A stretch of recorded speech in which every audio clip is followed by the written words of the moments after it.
आए हैं जब से आप आए इंक्रोचमेंट के हवाले से हम देख रहे हैं माशाल्लाह काफ़ी वर्किंग देखने को मिल रही है।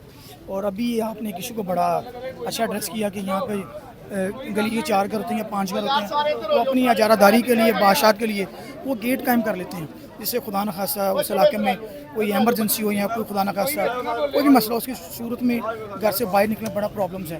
अभी भी फैसलाबाद में बहुत सारी ऐसी गली महल्ले भी हैं, कॉलोनीज भी हैं जहाँ पे ये अपनी मखसूस इजारादारी का सिलसिला जारी है।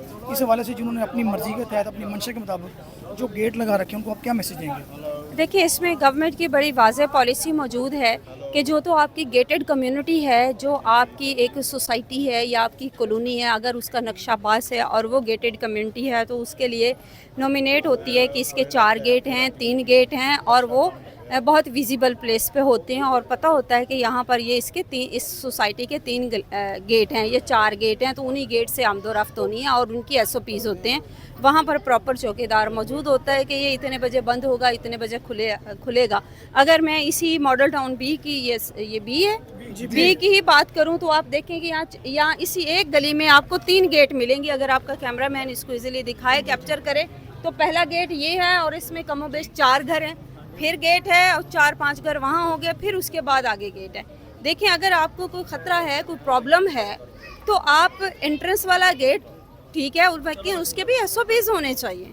उसके SOPs हों, खुदा न खास्ता यहाँ पर इन 4 घरों पर कोई आफत टूट पड़ती है, कोई मुसीबत आ जाती है, एम्बुलेंस की ज़रूरत पड़ती है, फायर ब्रिगेड की ज़रूरत पड़ती है और आपने गेट बंद किए हुए हैं और वो लॉक लगा हुआ है और लोग अपने घरों में सो रहे हैं, तो वो किसके पास जाएंगे? वहाँ पर जो गाड़ियाँ हैं या सरकार है वो क्या करेगी?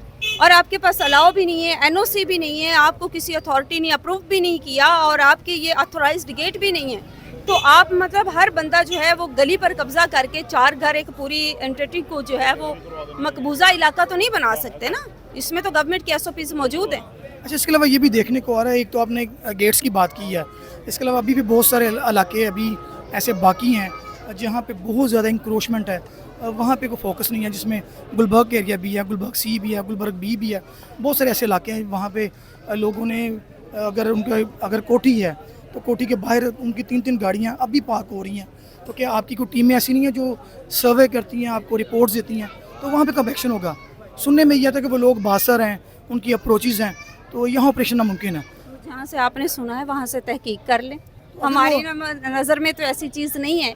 जहाँ पर भी हमें देखो, ये कोई हमारे पास जादू की छड़ी नहीं होती कि हमने घुमाई है और पूरा इलाका जो है वो क्लियर हो गया। मेरे पास तो ये है कि आज अभी 4 बज रहे हैं, तो मैं तो इस बात की भी श्योर नहीं हूँ कि हम जो है गुलबर्ग बी जो है इसको हम आज के दिन में क्लियर कर लेंगे। इसकी 15 स्ट्रीट्स हैं, हर स्ट्रीट में इतना ज़्यादा काम है और फिर वो एक मशीन है जिसको एक इंसान ऑपरेट कर रहा है, तो उस पर टाइम तो लगता है। रातों रात ये चीज़ें ठीक नहीं हो जाती। ये आपने साल इस इंक्रोचमेंट को बनाया, फिर आपने उस सिस्टम को इम्यून किया, फिर लोगों को उसका आदी बना दिया। अब मैं यहाँ आई हूँ तो लोगों को लग रहा है कि आप हमें तंग करने आ गई हैं, ये हमारी प्राइवेसी थी जिसको आप डिस्टर्ब करने आ गई हैं। उसको ये लग रहा है कि मेरा अगर 5 मरले का घर था और 3 मरले मैंने ऑक्यूपाई किया तो मैं 8 मरले का ही मालिक हूँ, क्योंकि वो 50 साल से या 30 साल से वो उसी अंदाज में बैठा हुआ है। उसको तो ऐसे ही लगेगा क्योंकि वो वहाँ का आदी हो चुका है उसी माहौल का। तो इस स्टीरियोटाइप को ब्रेक करना होगा। इसको हम स्टेप बाय स्टेप चीज़ों को कर रहे हैं और इंशाल्लाह जहाँ पे भी इंक्रोचमेंट होगी उसको हम